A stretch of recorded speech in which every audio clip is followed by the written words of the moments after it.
Salut, ici Ariane Codins-Bergeron. C'est le printemps, vous sortez de votre hibernation, vous avez envie de prendre part à des événements culturels? Écoutez ce qui va suivre, on a plein de propositions pour vous. Bienvenue à Radar.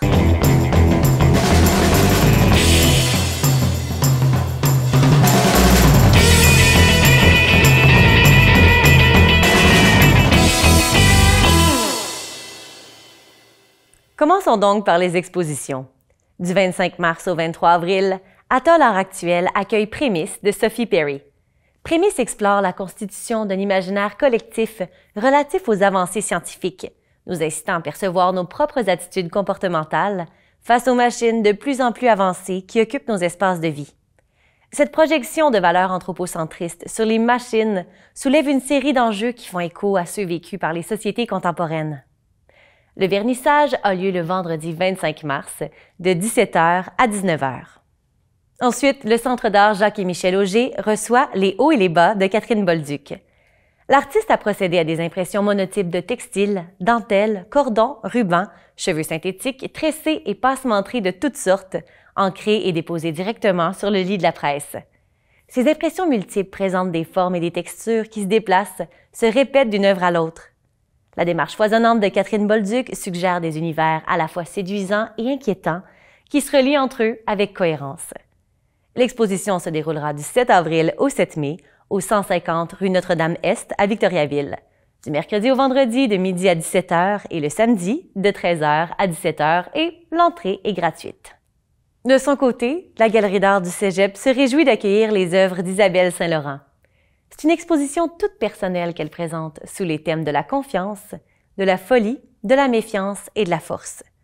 Son sujet tourne autour des sentiments et des émotions qu'elle ou que les membres de sa famille ont pu ressentir dans les 2 dernières années. Ce sont principalement des visages au fusain qui intègrent des éléments, comme des animaux ou des insectes de couleur à l'acrylique, au pastel sec ou au airbrush. Une exposition à voir jusqu'au 8 avril. Entrée gratuite selon les heures d'ouverture du Cégep de Victoriaville. À Plessisville, du 26 mars au 29 mai, la Galerie d'art de la Maison créative et rurale Armand-Vaillancourt accueillera les œuvres colorées de la peintre en acrylique et procédés mixtes Tina Rose Bastien. Sous le thème « Histoire d'une artiste », cette exposition regroupera des œuvres réalisées à différents moments de la carrière de l'artiste peintre. Pour obtenir plus de renseignements sur l'exposition, la population est invitée à communiquer avec les conseillers en séjour au Bureau d'information touristique de la région de l'Érable. Pour ceux qui ont assisté à l'exposition photographique Du bout du monde à ici, eh bien, vous avez de quoi vous réjouir. Dans un désir d'impliquer les nouveaux arrivants et de sensibiliser la population à la richesse d'une société inclusive, Impact Emploi de l'Érable, en association avec la photographe Isabelle Deblois, compte utiliser l'art et la photographie pour témoigner des belles histoires d'amitié interculturelle et inspirantes. Un projet artistique recueillant des récits de personnes issues de l'immigration qui ont développé des amitiés inspirantes avec des gens de la communauté d'accueil. Ce projet nommé « Du selfie à l'amitié » sera présenté à la Maison créative et rurale Armand-Vaillancourt de Plessisville, dans les 11 municipalités de la MRC de l'Érable et sur le web à compter de l'automne 2022. Pour plus d'informations ou pour participer au projet, contactez Mme Mélanie Saint-Pierre, chargée de projet en immigration chez Impact Emploi de l'Érable. Et maintenant, on se dirige au Théâtre parmi nous pour discuter d'un prochain spectacle bien spécial. Salut Jean-François. Salut Ariane. Oui. Donc, le projet Entre deux soupirs, à ce que j'ai entendu, c'est un projet qui est vraiment colossal, à grand développement. Est-ce que tu peux me parler plus de ce projet-là? Oui, bien en fait, si tu veux, Ariane, je peux peut-être te parler du projet en l'abordant sous la genèse, comment on l'a créé, comment on l'a pensé à l'origine. Donc, alors, le projet Entre deux soupirs est né, en fait, d'une collaboration entre le Parmi nous et le Centre de services scolaires des Bois-Francs. Et c'est un projet qui est financé par le Conseil des arts et lettres du Québec dans une entente régionale, donc pour la région du centre du Québec. On a réfléchi à ce projet-là en se disant qu'on voulait intégrer la musique vraiment dans le processus de création. Donc la musique fait vraiment partie du spectacle, dans le sens que on a abordé le show en se disant, OK, ce serait le fun que la musique soit là du début à la fin, mais sous différentes formes. Mais pour un théâtre que la musique prenne toute la place, c'est quand même audacieux. Oui. Parce que c'est pas un théâtre musical là, parmi nous. Là. Non, c'est ça. Fait que nouveau, pour nous, c'était quelque chose de nouveau. Tu sais, c'était comme, on décide là que on fait du théâtre, mais la partie musicale, elle prend beaucoup de place. Puis non seulement elle prend beaucoup de place, mais elle fait partie de la trame dramatique du spectacle. Dans ce sens que il y a des personnages qui font partie de la pièce de théâtre qui sont des personnages musiciens. OK. Donc, tu sais, rapidement, si je peux te raconter l'histoire, c'est l'histoire d'un petit garçon que ses parents se séparent, donc il vit un drame familial. Mais ses parents, c'est des musiciens, c'est des instruments de musique. Donc, Okay. sa maman, c'est une violoniste et son papa, c'est un tromboniste. Est-ce qu'ils ont du texte? Ils ont du texte musical. Ils parlent jamais, là, pas de mots, Ils pas parlent rien. pas, mais ils ont des dialogues avec le personnage, mais sous forme musicale. Puis notre acteur, lui, c'est avec du texte parlé. Wow, c'est super. Puis, en fait, ça implique toutes les écoles du centre de service scolaire des Bois-Francs. Oui, exactement. Puis, il y a beaucoup d'écoles. Oui, le nombre d'écoles exact, je pourrais pas te dire, mais ce que je peux te dire, c'est qu'on va accueillir les écoles pour 66 représentations ici au Théâtre parmi nous dans notre grande salle. Wow.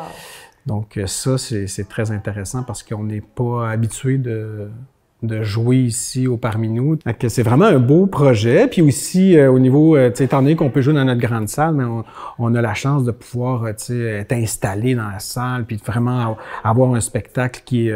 on a opté pour un spectacle qui est immersif, dans le sens que visuellement, tu sais, on utilise vraiment l'espace en 360. Les spectateurs sont vraiment tout le tour, tu sais, dans la salle, et on utilise vraiment l'espace avec les éclairages puis des projections. Donc, les jeunes sont vraiment dans le spectacle, comme dans une expérience d'immersion, là, si on veut. Un peu en 360, si ouais, j'ai compris, c'est ça, la scène est dans le milieu. Exactement, c'est ça. Hein? Ouais, ouais. Puis il y a des projections autour. C'est ça, exact. Il y a l'univers sonore, il y a les musiciens qui jouent en live. C'est C'est vraiment... ça.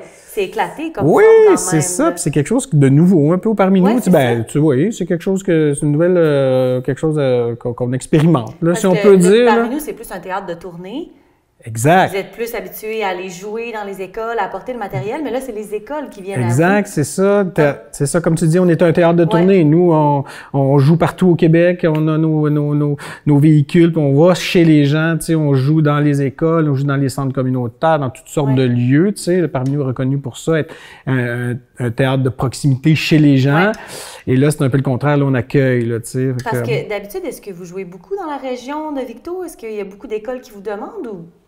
Tu penses que c'est plus quelque chose qu'on n'est pas prophète en son pays, qu'on n'est pas très, très connu ici? Ça, oui, effectivement.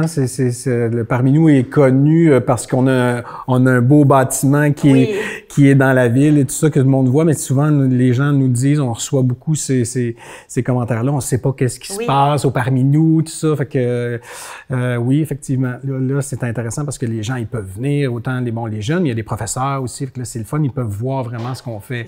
Fait que c'est pour ça, c'est un beau projet. Donc, le fait qu'il y a environ 8000 jeunes, je pense que c'est ça que j'ai entendu, qu'il y avait 8000 jeunes qui vont venir voir le spectacle ici.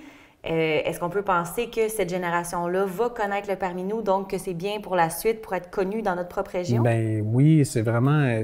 en fait, ça nous prend des projets comme ça à l'occasion, justement, pour pouvoir ouvrir nos portes puis permettre aux gens de voir qu'est-ce qui se passe réellement et qu'est-ce qu'on fait comme travail. Ouais.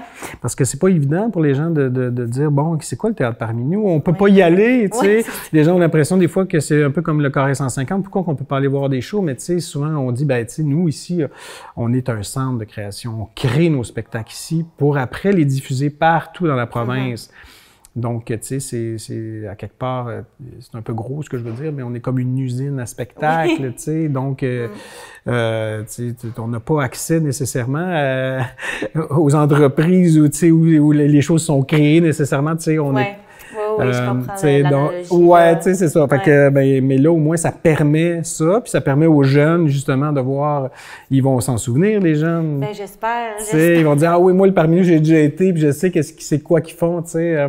Est-ce que je suis invitée à assister à une représentation parce que j'ai vraiment envie de venir le voir? Oui, c'est ça. Mais dès qu'on peut faire quelque chose, c'est sûr qu'on en profite.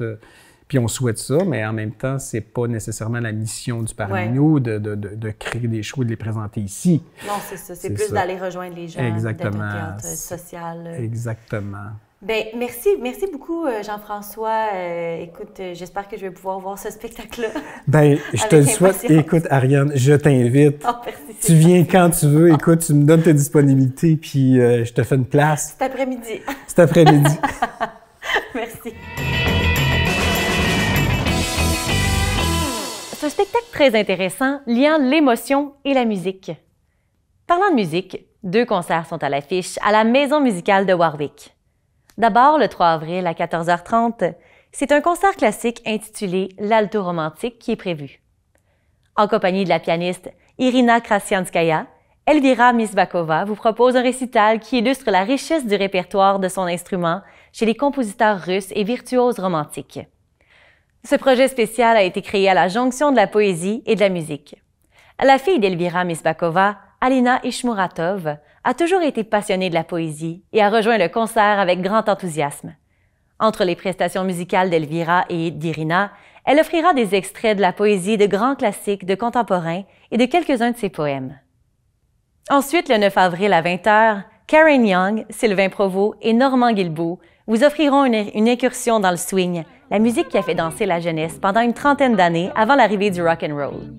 Émouvante, énergique, créative, Karen Young rajeunit les standards qu'elle interprète. Chaque parole est vécue, sentie à fleur de peau. À ses côtés, le guitariste Sylvain Provost s'exprime avec liberté et virtuosité, en multipliant les ambiances et les textures. Au cœur du trio, la contrebasse de Normand Guilbeault, que Karen considère comme le grand chef du swing, nous rentre dedans et nous enracine. Ceux et celles qui désirent assister à ce ou ces concerts sont priés de réserver leur place en communiquant au 819-358-2201 ou en allant sur le site web www.maisonmusicalewarwick.com. Message aux artistes entrepreneurs. Micro-entreprendre Centre du Québec et Culture Centre du Québec s'associent pour offrir un tout nouveau programme annuel de développement professionnel destiné aux artistes et aux artisans de la région. Celui-ci comprendra une série d'activités spécifiques sur l'entrepreneuriat artistique ainsi qu'un service d'accompagnement personnalisé. Le programme s'adresse à l'ensemble des artistes et artisans du Centre du Québec, sans égard à leur statut d'artiste. La cohorte débutera le 20 avril et le coût de participation est de 60 $ par personne. Et maintenant, pour les lecteurs, l'atelier Plaisir d'écrire, bonheur de lire de la Bibliothèque de Victoriaville reçoit Roxane Bouchard ce mercredi 23 mars à compter de 19h. Ce rendez-vous littéraire avec l'auteur se fera en ligne, mais sera tout aussi pertinent. D'ailleurs, nous vous invitons à jeter un coup d'œil sur la programmation des événements des bibliothèques de Victoriaville pour plusieurs activités à venir. Conférences, ateliers, projections, il y a de quoi pour plaire à tout le monde. Et voilà, c'est tout pour nous. N'hésitez pas à nous contacter à nouvelles@tvcbf.tv si vous organisez des événements artistiques et culturels. À bientôt!